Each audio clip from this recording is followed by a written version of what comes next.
Assalamualaikum warahmatullahi wabarakatuh. Alhamdulillah wassalatu wassalamu ala Rasulillah wa ala alihi washabihi wa man tabi'ah. Para sahabat sekalian, pada kesempatan kali ini kita akan membicarakan 3 sifat yang harus dimiliki oleh seorang perempuan, yang mana 3 sifat tersebut ketika dimiliki oleh seorang laki-laki itu tidak bagus. Berarti ada 3 sifat yang bagus dimiliki oleh seorang perempuan dan tidak baik ketika dimiliki oleh seorang laki-laki.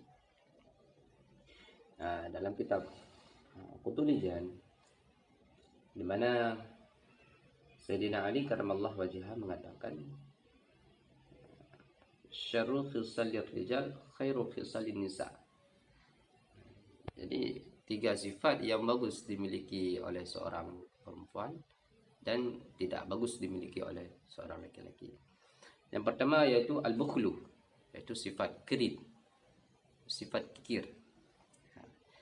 Jadi seorang perempuan yang memiliki sifat kikir, sifat kerit, itu merupakan dalam pandangan Sayyidina Ali itu sifat yang bagus dimiliki oleh seorang perempuan. Mengapa? Karena dijelaskan apabila seorang perempuan memiliki sifat yang kerit, maka dia tidak akan terlalu mudah untuk menghambur-hamburkan uang suaminya. Jadi ketika ingin berbelanja, meminta dulu izin kepada suaminya. Ketika ingin mengistiamalkan uang, mempergunakan uang kepada sesuatu, dia harus meminta izin dulu pada suaminya. Jadi perempuan yang memiliki sifat kerit, sifat kekir, dalam pandangan Sayyidina Ali adalah sifat yang bagus untuk perempuan.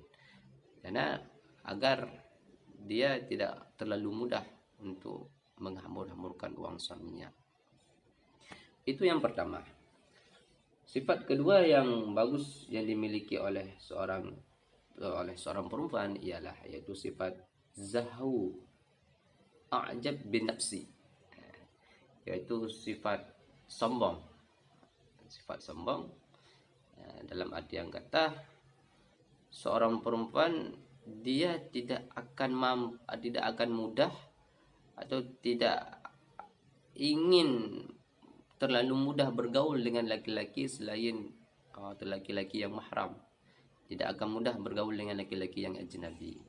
Jadi perempuan yang memiliki sifat sombong dalam artian kata dia tidak mau bergaul dengan sembarangan lelaki, menurut Sayyidina Ali merupakan sifat yang bagus untuk seorang perempuan. Sedangkan yang ketiga, sifat yang bagus dimiliki oleh seorang perempuan ialah al-jubn, yaitu dha'ful qalbi.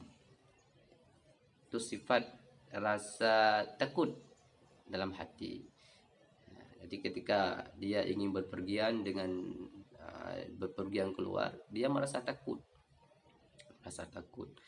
Jadi dia tidak akan mudah-mudah pergi keluar kecuali dengan suaminya atau dengan mahramnya.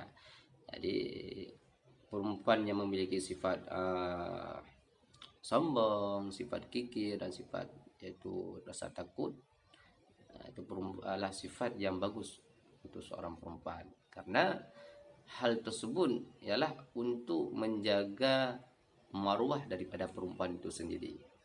Adapun apabila sifat tersebut dimiliki oleh seorang laki-laki, itu sifat yang khati'ah, sifat yang buruk.